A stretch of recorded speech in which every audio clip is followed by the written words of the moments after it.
tudo bem, pessoal? Meu nome é Fernando Schiller. A gente vai, então, no nosso módulo 5, que é o módulo de desenvolvimento social, do nosso curso de preparação para os candidatos desse ano, candidatos a prefeituras. Hoje é uma grande satisfação a gente ter aqui o Léo Voigt. Léo Voigt, que vai nos falar sobre todos os temas envolvendo a questão social. O Léo tem um extenso currículo nessa área, especialmente no terceiro setor. O Léo foi presidente do GIF, organização nacional que reúne as empresas financiadoras, investidoras em projetos sociais no país. Foi também diretor executivo durante muito tempo da Fundação Maurício Traço Sobrinho, no Rio Grande do Sul, do Instituto Fundação Compar. E tem uma longa experiência aí também acadêmica e pensando o tema social no Brasil. Então, Léo, muito obrigado pela tua presença. Tá? E eu já vou direto tocando a primeira pergunta aqui, que é mais geral, posso fazer uma apresentação, uma introdução ao tema, para os prefeitos que estão chegando, não é? Que estão montando programas de governo, montando equipes, começam a pensar a temática social, que é muito ampla, que vai desde temas de combate à pobreza, a temas de populações de extrema vulnerabilidade, ou até um sistema chamado Sistema Único de Assistência Social, até problemas territoriais, urbanos, problemas ambientais, reciclagem, enfim, é um amplo leque que certamente vão tomar muito tempo, muita atenção dos futuros prefeitos. Eu queria que tu contasse um pouquinho como é que evoluiu isso no Brasil, em que pé que nós estamos hoje no Brasil, as prefeituras, enfim, a função, a missão da área social nas políticas públicas brasileiras. Bem, olá a todos, obrigado pelo convite, um prazer estar aqui contigo, Fernando. A evolução ela foi muito intensa, ela não resolveu todos os problemas, essa área da proteção social, defesa e garantia de direitos, assistência social, todo esse grande leque, esse guarda-chuva, ele teve grandes avanços, em primeiro lugar, do ponto de vista da legislação, a partir da Constituição de 88, em 1990, o Estatuto da Criança e Adolescente, em 93, a Lei Orgânica da Assistência Social, leis que, inclusive, Fernando, elas chupam experiências bem-sucedidas do Sistema Único de Saúde, né? É exatamente a lógica do sistema de saúde que é trazida para o interior das demais leis, tanto da proteção do idoso, da assistência social, da educação e assim sucessivamente. Tanto que a assistência social está organizada um pouco como um SUS, né? Descentralizada, com centros de referências locais, regionais, né? Então, nós tivemos, em primeiro lugar, né, um imenso avanço da legislação, o que rompe com a doutrina da caridade e da filantropia. Então, a primeira coisa que é necessário dizer, Fernando, para os candidatos, sejam eles iniciantes ou sejam eles já homens públicos que estão se recandidatando, lembrar, né, de que há uma completa discriminação metodológica da execução de políticas, do tradicional gabinete da primeira-dama, da caridade, das campanhas arrecadatórias, né? De uma política efetiva inserida na legislação brasileira, da proteção social, com base em garantias universais, mas também em inserção, não só assegurar a proteção, mas, quem sabe, a alta desse sistema de proteção. A legislação avançou e já na primeira década, Fernando, dos anos 2000, nós começamos a trabalhar não mais na implantação da legislação dentro dos municípios, do Estado e do governo federal, mas sim aquilo que nós chamamos, Fernando, de políticas de exigibilidade. Implantado estava. O Ministério Público foi um grande aliado na implantação das políticas de proteção, destes novos paradigmas éticos da proteção, da construção do Estatuto e da Lei Orgânica da Assistência Social. Implantado estava, as verbas estavam de alguma forma alocadas. O que precisava era que o sistema funcionasse, né? Então, nós já passamos, inclusive, da etapa da legislação, da etapa da implantação e da etapa da exigibilidade. Nós já podemos agora, neste momento, inclusive com as mudanças importantes de reflexão que a Covid vai nos provocar, né, em pensar em novos métodos e novas estratégias de assegurar a proteção das populações mais vulneráveis nas cidades. Excelente, Léo. Uma pergunta, quer dizer, para a montagem do governo, objetivamente, quer dizer, tu disseste bem, quer dizer, tem que sair do paradigma, já no Brasil já vem saindo do paradigma assistencialista, ou da caridade, ou da primeira-dama, nada contra a primeira-dama aqui, né? Para um processo muito mais profissional, né? Que envolve a burocracia pública, imagino, né? Os fundos de assistência social, os fundos constitucionais, as transferências, tem uma carga, digamos, de gestão pública bastante pesada, mas também o relacionamento com a sociedade civil, que é muito forte, e é bom que seja forte, especialmente municípios de médio, pequeno porte, que a gente trata, as comunidades tendem a ser muito organizadas e muito presentes. A minha pergunta é, qual é o perfil desse dirigente? O prefeito, se você fosse prefeito, vou fazer uma provocação aqui, qual é o perfil que você ia buscar? Alguém mais da máquina, alguém mais da sociedade civil, alguém capaz de fazer esse trânsito? Não é? E qual é a primeira atitude? Fazer um diagnóstico, pensar de maneira estrutural, chamar a sociedade para conversar? Como é que faz essa entrada, essa seleção de quem vai comandar a área social do município? Olha, Fernando, essa é a resposta mais fácil. A primeira coisa que eu faria se eu fosse prefeito é não colocar a assistência social na cota partidária de negociação. Porque se botam incautos, ineptos, que atendem a política de alianças, mas não atende nem à necessidade do sistema, nem da rede, nem da burocracia, muito menos da população. A grande revolução é compreender que o campo do desenvolvimento social ele exige, Fernando, a mesma maestria, o mesmo domínio complexo que um engenheiro precisa ter para construir uma ponte ou um analista de sistema precisa ter para construir um software. Né? Precisa de pessoas que entendam da matéria porque ela exige uma grande complexidade. Inclusive uma complexidade que o engenheiro não precisa ter, que é inclusive da habilidade política de fazer relacionamento, alianças e incorporação. O líder da área do desenvolvimento social, ele é um líder de concertação, porque ele vai ter que reunir a máquina pública tradicional, os CCs, os partidos, mas, acima de tudo, o que tu está aqui já lembrando, a sociedade. A sociedade ela está constituída e ela tem capacidades e competências executivas. Ela, há muitos anos, é conveniada com os poderes públicos locais, compreende? Então, ela desenvolveu técnicas, métodos, equipes, programas, projetos, vagas, estruturas e, inclusive, institutos, né, para receber as populações que precisam de atendimentos, seja básico, seja atendimento especializado. Olhar para essa sociedade, reconhecer suas excelências e trazer para dentro da política pública é o grande acerto que um prefeito, que um secretário poderá ocorrer. Então, olhar muito atentamente as possibilidades de PPP, as possibilidades de conveniamento e as possibilidades de contratualização. Né? Não sei não, Fernando, se não é o caso de nós começar a inclusive discutir o conceito de voucher também na área da assistência social. Gostaria de um dia participar desse debate. E concluo essa provocação dizendo o seguinte, olha, não se trata de uma pessoalização, de uma crítica à primeira-dama, mas de deixar claro desde o primeiro momento, né, que a política de proteção social da cidade não depende da boa vontade dos integrantes do governo, depende das capacidades, habilidades, competências, métodos e equipes que ele reunir. A boa vontade atende necessidades do dia, da mão para a boca, mantendo essas populações excluídas. A boa vontade faz bem a quem faz, mas a gente tem grandes dúvidas se a boa intenção e a boa vontade, sem método, sem conhecimento da lei, sem conhecimento da rede, sem saber trabalhar a complexidade desse tema, se essa boa vontade muda a vida das pessoas a quem se destina. Uma pergunta, Léo, nessa mesma linha, quer dizer, acho que me corrija se eu estiver errado, tá? Eu acho que um dos primeiros grandes equívocos de um prefeito é imaginar que vai resolver ou vai lidar com a questão social a partir do orçamento, simplesmente, da prefeitura ou dos recursos carimbados, recursos oficiais. Eles sempre vão ser limitados.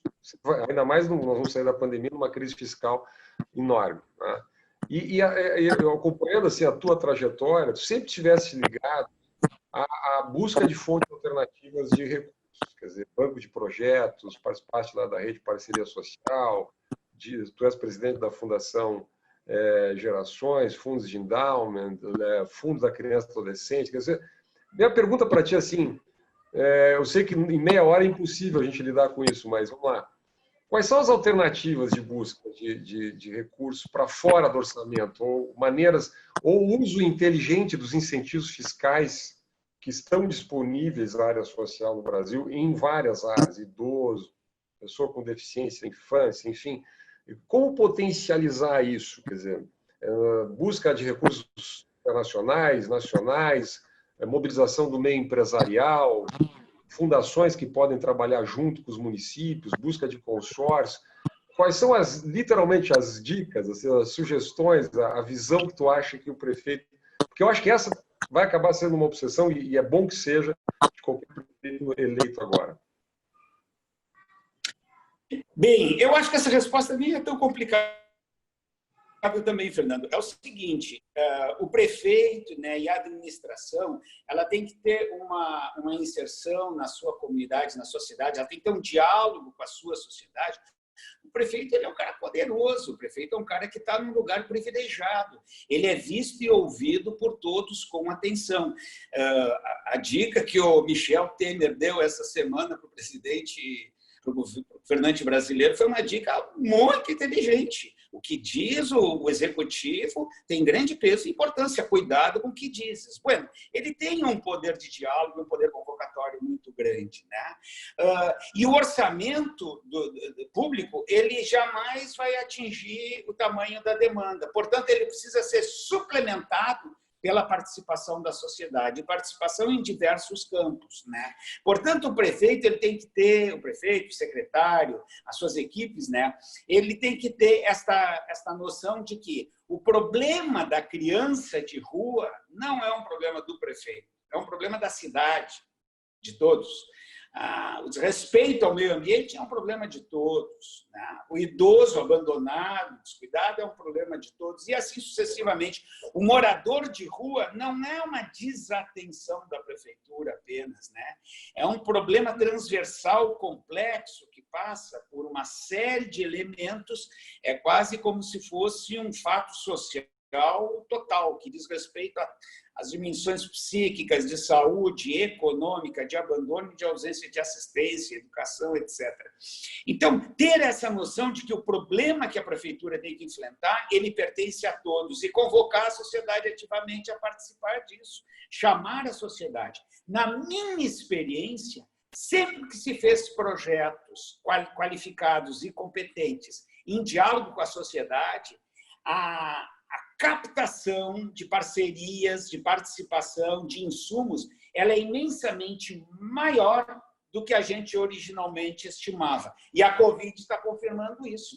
Os nossos volumes de captação, os nossos volumes de participação, de envolvimento, de responsabilidade de pessoas, de grupos, de associações e, acima de tudo, do setor empresarial e até das associações de classe. Estou recebendo essa semana uma associação de classe latino-americana que, quiçá, eu sabia que isso existia, Fernando, na área petroquímica. Todo mundo, então, quando é mobilizado, é convocado, a verdade é que a maior parte da sociedade tende a responder positivamente. E aí não adianta nós focar só ou em fundos ou em fundações internacionais, tem que chamar a todos, porque nesta concertação, nessa convocação, começam a aparecer ofertas desconhecidas e que originalmente a gente não previa. Por isso que eu chamei dessa atitude de concertação. O enfrentamento, por exemplo, do tema morador de rua, ele é, antes de tudo, uma política pública de concertação dos interesses do morador de rua, das ONGs de defesa dos seus direitos, das associações de bairro, das lojas e comércio de rua, dos moradores, do sindicato, dos condomínios, das empresas, da cidade, do prefeito, da Câmara Municipal, do secretário da Habitação e do secretário da Educação. Portanto, ao chamar, precisa fazer essa convocação com grande legitimidade. E a legitimidade é dada pela qualidade, pela eficiência do projeto. Se tu chamar para dar sopão para o pobre, as pessoas darão sopão para o pobre por um tempo. Só que os pobres se manterão pobres ad eterno, né? Temos que chamá-los para atender o conjunto das necessidades básicas que ali estão faltando. Portanto, eu insisto, Fernando, que toda política convocatória da cidade, quando bem feita, quando feita por um administrador legitimado, ela é acolhida e tem respostas. E acho que a Covid cria um ambiente novo, uma oportunidade nova que não tinha antes. Aliás, eu queria depois entrar no tema da pandemia, mas eu queria te fazer uma pergunta antes, aproveitando o gancho. A questão do morador de rua, quer dizer, não, eu vou nem só o morador de rua, pessoas que têm envolvimento com drogadição, né, a prostituição no sentido mais vulnerável, enfim tudo que envolve esses segmentos que são realmente de extrema vulnerabilidade, né? Que aparece mais é o morador de rua, que incomoda, porque, como tu disse, ele frustra, ele choca, enfim. Aí tem o problema de saúde pública, tem o problema de como recuperar pessoas que têm envolvimento com drogadição. Eu me lembro uma vez um depoimento que eu recebi de um especialista na área, disse assim, é muito difícil recuperar um morador de rua a partir de um certo momento de envolvimento com drogadição, com lesões e etc. Aquilo me chocou, eu nem sei se tecnicamente é correto isso, mas como é que lida com isso, Léo? Tu tivesse vários envolvimentos nessa, qual é o caminho? São as comunidades terapêuticas? São organizações especializadas? É a geração de oferta de emprego? Muitas vezes parece um pouco delirante isso, que a pessoa vai sair da rua e vai assumir um emprego. Como é que o prefeito deve lidar com isso? Bom, eu acho que é a política pública mais complexa, porque é a população mais resistente à adesão a uma política pública, né? Ela é a mais resistente. Por isso, a gente tem que enfrentar esse tema como quem come uma manga, sempre por partes, um pouquinho de cada lado, porque tu tem uma população aos milhares, isso torna a política extremamente, além de complexa, ela é muito cara. É uma política demasiadamente cara, né? Então, tem que enfrentar essa política aprofundando o conhecimento sobre essa população e atendendo às especificidades no sentido de dessorar o potencial imenso quantitativo que ela tem. E, de fato, à medida que se identifica o perfil da demanda de determinados grupos e se dá alguma oferta de retaguarda, compreende, efetiva, pública, acompanhada pela sociedade, com solidariedade da sociedade, você começa a dar solubilidade a esse problema. Imagina-se que Porto Alegre, né, da onde eu estou falando, tem esse em torno até de mais de 1.000 moradores de rua ou pessoas rua moradia e rua estratégia de sobrevivência, né? Elas têm perfis diferentes. Tem o grupo que está ali, né, por inércia, por desinteresse ao mundo do trabalho, por desinteresse ao mundo das obrigações e cumprimento de regras, né?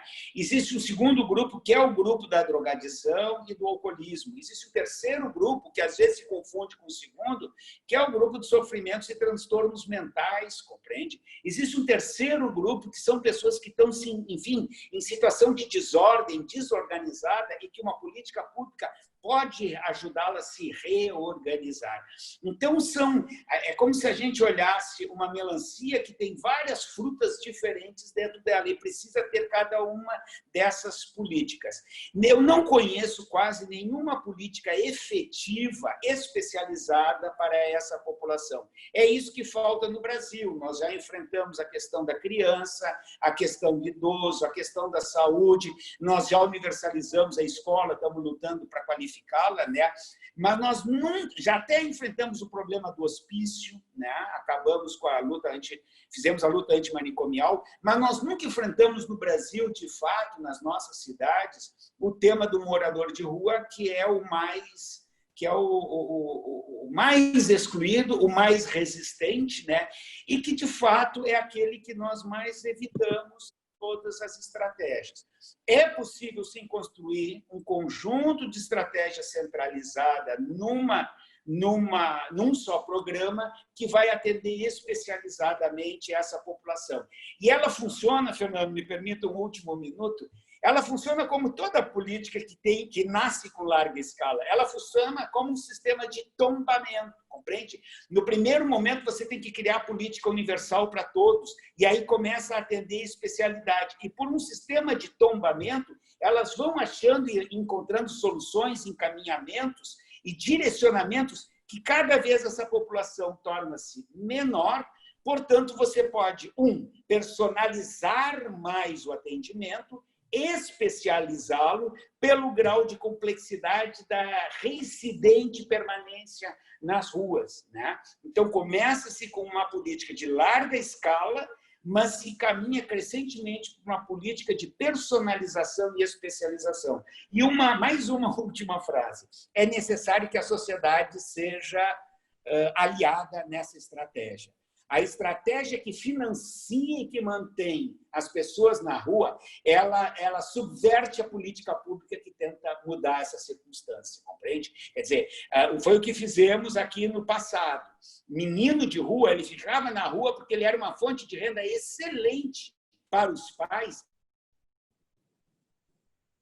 na sinaleira pedindo esmola. Quando a gente chamou a população a não dar esmolas na sinaleira, mas passar esse dinheiro para o Fundo Municipal do Direito à Criança e Adolescente, esgualepou-se, como diz o gaúcho, né? Esvaziou-se o volume de recursos que circula nas sinaleiras da cidade, no sinal vermelho da cidade.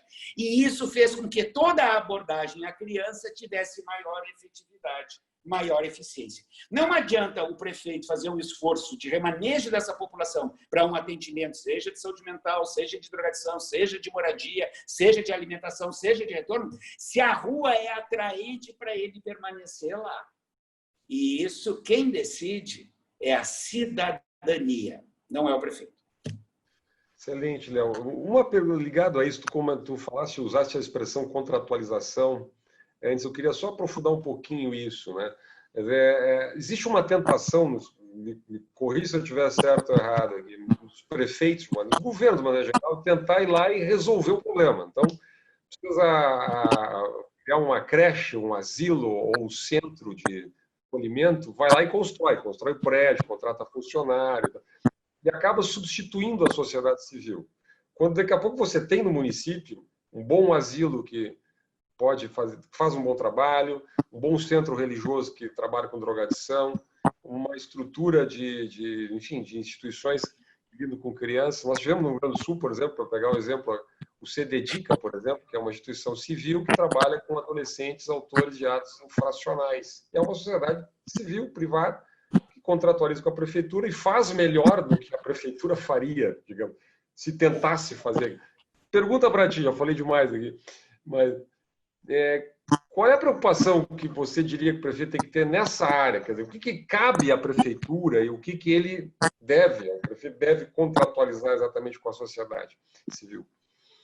E, aliás, falando um pouquinho do marco legal que nós temos no Brasil, que é a lei o marco regulatório da sociedade civil.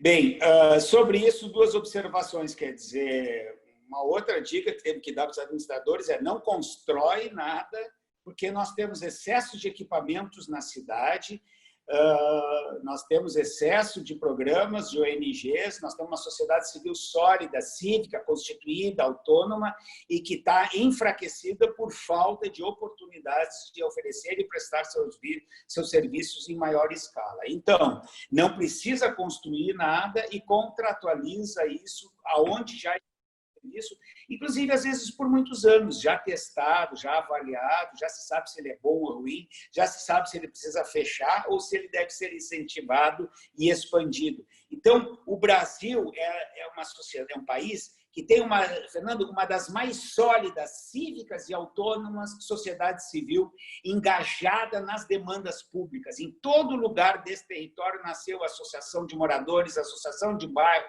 a associação pelo asfalto, pela água, pela legalização do terreno, associação de tudo, clubes de mães e assim sucessivamente. Essas organizações que nasceram de lutas urbanas, notadamente, tá? De lutas de interesse público, elas aprenderam a cuidar da sua comunidade, das demandas, né? Ninguém sabe cuidar melhor de crianças com algum tipo de deficiência mental do que as APAES, por exemplo. Eles têm toda a tecnologia, conhecimento acumulado, né? O Estado teria que fazer um imenso esforço para trazer para dentro da estrutura estatal toda essa excelência, flexibilidade e baixo custo. Então, a primeira coisa é isso, nós temos excesso de equipamentos e uma população que começa a diminuir, quer dizer, nós não temos população expandindo, nós temos a estabilidade da população e na área da assistência a queda drástica da população. 10 instituições que trabalham com o mesmo tema não terão, nos próximos anos, candidatos, no máximo 4 ou 5 sobreviverão, né? Excesso de estruturas de atendimento, custo alto para mantê-las. Então, não se cria nada, não se constrói hospital, desculpe dizer isso, não se constrói creche, convenia com as que existem. E quando você faz isso com a sociedade, o preço cai estupidamente, o orçamento público é capaz de alavancar atendimento em muito mais larga escala e você tem excelências e flexibilidade de administração que o Estado não tem nem nunca terá, que o poder público não tem nem nunca terá. E, portanto, faça essa contratualização mediante metas de atendimento, metas de qualidade, e a máquina pública ela monitora, acompanha, reconhece, concede, incentiva ou corta, né, conforme o desempenho disso, e é com a sociedade que se faz isso. O Estado vai ganhar eficiente quanto mais a agenda pública se expandir para o interior da sociedade. Excelente, Léo. Agora, falando um pouquinho da pandemia, mas eu queria conectar o tema da pandemia com o tema do combate à pobreza. A minha tese é que o Brasil... Vou chutar o balde um pouco aí. O Brasil não tem políticas consistentes de combate à pobreza. Os municípios não têm, os estados não têm, a União não tem. Quer dizer, se desenham, mas não há continuidade, enfim. Periferias urbanas, a favela, a comunidade, enfim, território da pobreza. Isso certamente vai se agravar a partir da pandemia, né? Então, a minha pergunta é dupla. Primeiro, o que fazer no pós-pandemia, né? E como é que tu vê políticas de combate à pobreza? A prefeitura deveria ter uma política estruturada nessa direção, né? Ou não? Ou deveria se manter mais no plano, digamos assim, do combate ao que eu chamava epifenômenos, né? As patologias da pobreza. Mas, especialmente, como é que a gente sai dessa pandemia e como é que enfrentar esse tema do combate à pobreza? Bom, eu acho que o prefeito se ocupar do combate à pobreza é mais uma sobre-agenda no município. O prefeito ele tem que ser jardineiro, ele tem que ser assistência, ele tem que ser educador, ele tem que cuidar da entrada e a saída da cidade, ele tem que cuidar da estátua, né? Ele tem que cuidar da marquise. Eu acho que a agenda pública do município ela é uma agenda absurdamente estressada e que deveria ser desconcentrada. Ela deveria ser revista, essa agenda. Não há prefeito, salvo das pequenas cidades, né? Talvez médias cidades, quando ricas as médias cidades, ele consegue dar conta da agenda. Mas as cidades médias e grandes, cai o viaduto ali na Marginal, Tietê, e é o prefeito responsável disso. Quer dizer, quem é que fica cuidando e olhando o viaduto da Marginal? Então, eu acho que se combate pobreza, né, eu acredito, Fernando, e eu não sou especialista no tema que nem o senhor, Vossa Excelência, mas se combate a pobreza com geração de emprego e mercado pujante, estupidamente. Eu vi isso acontecer nas favelas do Rio de Janeiro, como consultor ali dos espaços Criança Esperança durante muitos anos, né? Foi na expansão da economia, no crescimento econômico de larga escala, que a favela se dividiu claramente em dois setores. o setor empregado, trabalhador, com renda e filho na escola, né? E aqueles que não querem trabalhar, que não aceitam a jornada de trabalho regular tradicional. E, claramente, a favela se dividiu em duas populações. Quando a gente olha a Rocinha de fora da rua, parece tudo uma coisa só. Negativo, você tem claramente duas classes sociais lá. A Marli Medeiros, nossa conhecida, diria que são três, né? Aqueles que já estão construindo a terceira laje e tem 2 carros na garagem embaixo, né? Aqueles que são trabalhadores e moram com uma laje, né? E aquilo que ela chamava de chinelagem, os que ficam nos pequenos furtos e no tráfico, né? E aonde há um lumpesinato, um total descontrole, tanto do tráfico, não tem controle sobre isso, a comunidade, a associação de bairro não tem controle sobre isso, muito menos a política pública. Eu acho que se combate a pobreza com o mercado, né? Com o desenvolvimento da economia. E do ponto de vista federal, a pandemia, Fernando, está trazendo a pauta da renda, de criar, quem sabe, uma renda mínima. Quer dizer, a sexta Covid, aí, né, a Bolsa Covid, ela tá criando um debate em que ampliou essa noção sobre um imposto negativo, uma renda mínima, que eu não sei bem que rumos vai tomar isso, mas esta é uma hipótese. E aí se faz via governo federal. Eu acho que o prefeito ele tem que se concentrar em reduzir os impactos altamente deletérios da pobreza. Porque é o seguinte, tu tens populações pobres do ponto de vista econômico, mas que têm cultura, estratégia, inserção de classe média. A economia ela não é o suficiente para determinar o grau de exclusão. O grau de exclusão ele decorre da situação econômica, mas também da situação cultural, das estratégias sociais de sobrevivência que essa população lança a mão. Então, é possível, ainda que na baixa renda, criar processos de proteção que são absolutamente eficientes, que começa pela criança na escola básica durante 8 anos, no mínimo. O que é, diz o Antônio Carlos Gomes da Costa, uma ruptura total com a pobreza naquela geração, não ainda nessa. Uma pergunta final, é um tema que eu sei que é muito caro para ti, a gente poderia ficar falando muito tempo aqui, mas vamos lá, o nosso tempo é curto. Como é que integra com políticas ambientais? O Brasil acabou de aprovar um marco regulatório de saneamento básico, então tem que envolve a temática dos resíduos sólidos, reciclagem de lixo, os galpões de reciclagem. Você coordenou muito tempo políticas bastante amplas nessa direção, não é? E eu sei que esse é um tema transversal, que envolve muitas áreas de um governo, de uma prefeitura, não é? E que certamente vai interessar os nossos prefeitos. Depois de toda a experiência que tu teve, qual é a visão que tu tens hoje sobre este tema, da integração da chamada, do ciclo reverso, não é? Da questão ambiental, resíduos sólidos, combate à pobreza, como é que integra isso? Qual é a visão que tu tens hoje sobre esse tema?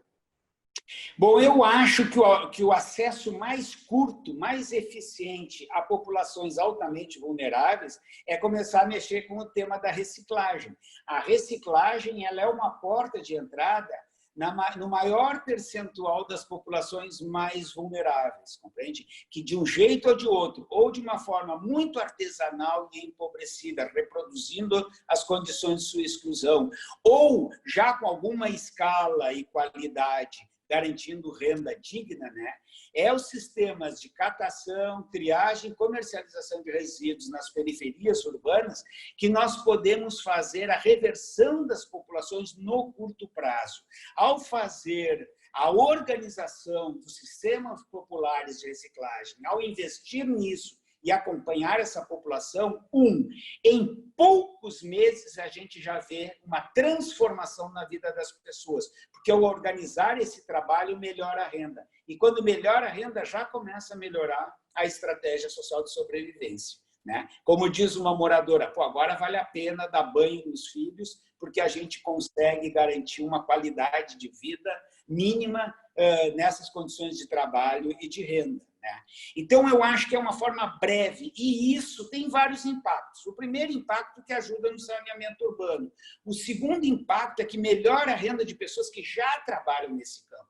O número de pessoas trabalhando no terreno da catação e da comercialização de materiais pós-consumo, ele é aos milhões no Brasil, compreende? E é o caso de organizar isso. Terceiro, se reduz o custo público do transporte disso para aterros sanitários e outras, sei lá, quais estratégias de destinação. E além de ter um impacto total de preservação ambiental. Então, começa a morrer também, Fernando, o conceito de lixo. Lixo é aquele material que você descarta, não serve para nada e coloca na natureza. E o sistema de reciclagem não tem lixo. São materiais descartados no pós-consumo e que podem voltar a ser materiais úteis. Só de plásticos, são 17 tipos de plásticos diferentes, né?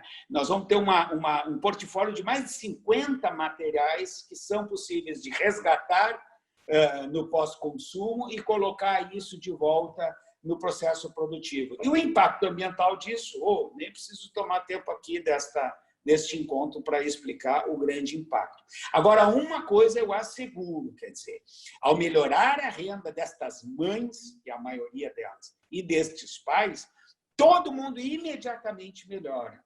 Caem os índices de violência doméstica, caem os índices de alcoolismo e começa a haver um maior nível de sociabilidade saudável na comunidade.